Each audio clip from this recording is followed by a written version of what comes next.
Hi, I'm Rick Dior, and that was solo number 2 from the Anthony Cirone book, Portraits in Rhythm. So this solo has a lot of little quirks, and we're going to talk a lot about it here today. As I said in my previous video, the introduction and solo number 1, I suggest getting the study guide for this. There's also an online PDF version that Alfred publishes, the publishing company Alfred. That's called the Advanced Edition. It has some other phrasings and things in there. So once again, the sticks I'm using are these Zebrawood sticks that I used in the last video. I make these sticks and they are barrel tip, and the snare drum is the same Pearl Philharmonic drum I used in the first video. So we'll start here from the beginning. Tempo is 8th note equals 144, and you heard the click on 8th notes there. The time signature is 3/8. That means 3/8 notes per measure.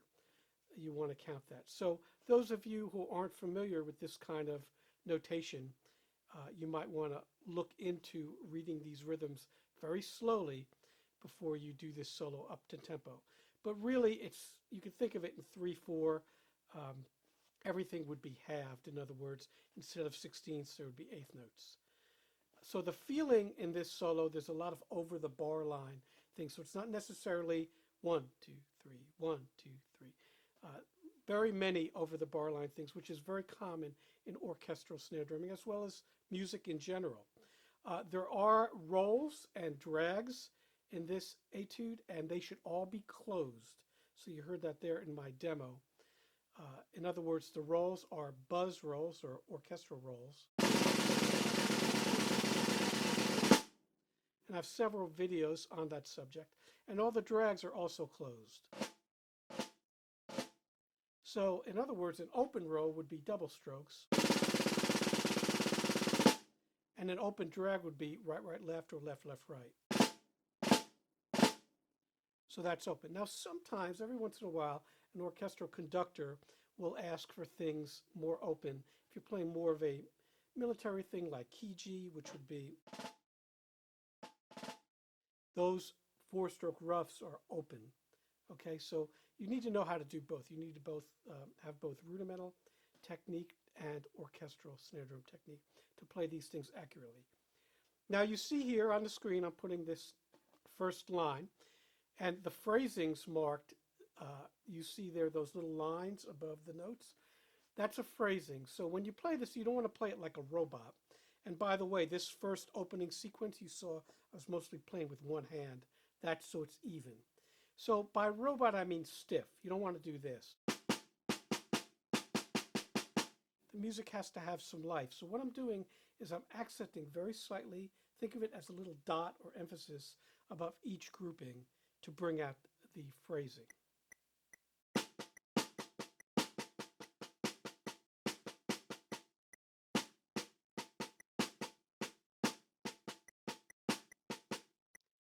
And right after that, the second bar of the second line, I go into using both my hands. Now, the phrasing is completely up to you. It's very subjective, but that's more of a musical thing. So always keep that kind of thing in mind. So that first opening, it's a medium dynamic. You want to play, I played a little under what I would consider a true mezzo forte. You want to play it right off center, and then the loud stuff, when you get to it, right in the center. So in the third line there, we come down to pianissimo, and there I'll do one hand, which is my right hand, at the edge, and the other hand for the accents in the center. So that's the third bar of line 3. 1, 2, 3.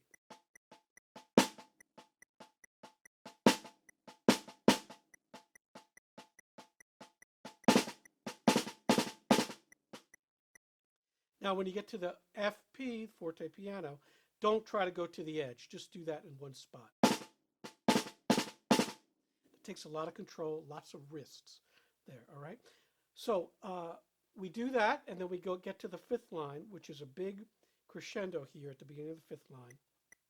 1, 2, 3.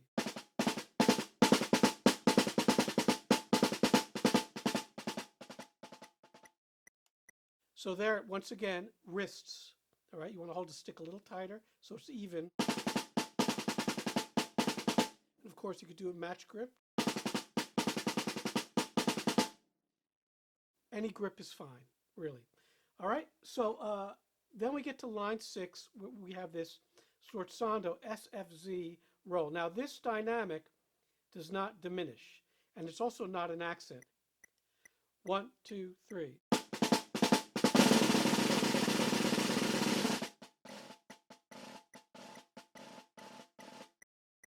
And then right away in the 4th bar, you come down to the edge. And those TR, that's trill or roll. Those are little, let's say, buzz rolls, but the underlying rhythm is this. So there's 3 strokes, but they're buzzed. So those buzzes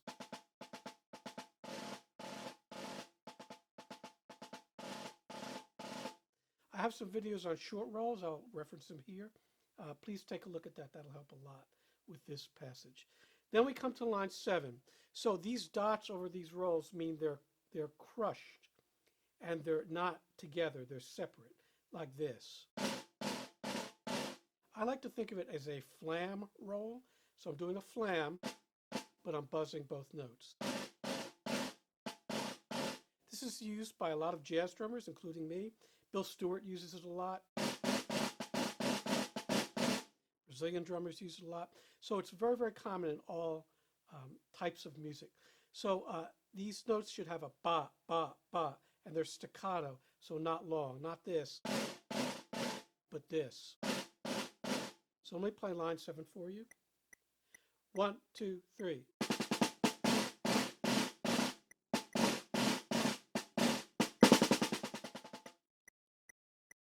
All right, then we get to line 8.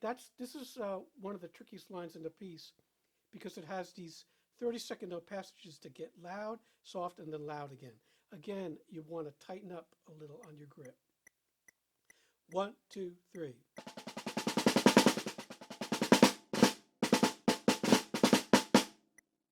And it's real easy to rush there, so be careful, okay? You can use the drum to your advantage there, going to the edge and then coming back, like this.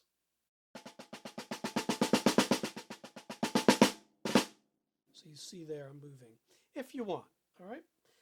Then we get to line 9. Now this is the most confusing part of the piece because of the ties. When one note's tied to the other and doesn't have a roll on it, you leave that other note out, the note that's after it. So line 9 sounds like this. 1, 2, 3.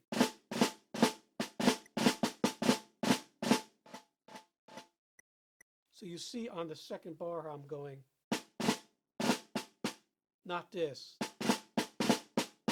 because of the tie. So ba ba ba ba ba.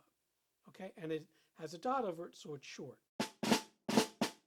Now those are drags, and like I said before, I'm playing those closed. All right, and very quickly. So now in line 10, we have a more complex version of this. Flans here should be closed as well. So let's play line 10. 1, 2, 3.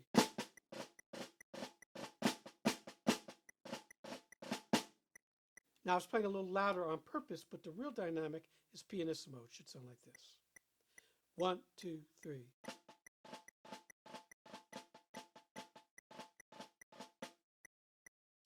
Okay, so very close to the edge and very, very quietly. So line 11, we're getting back to this 30-second note thing here. So same thing, use your wrists.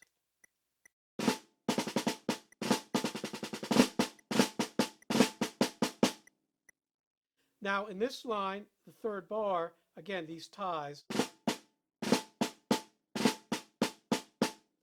Perhaps the most difficult part of the solo is going from the second bar of line 11 into the third bar. 1. Getting that drag after the 30-second notes.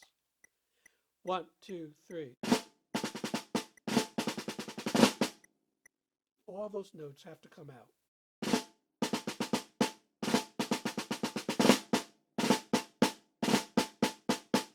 And then your fortissimo there. And finally, line 12, the last line, tighten up a little more again and use a lot of wrist to play these things even. 1, 2, 3.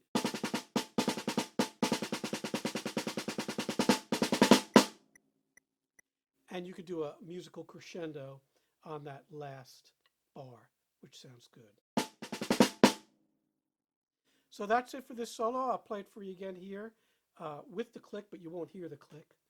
And we'll be back soon with solo number 3.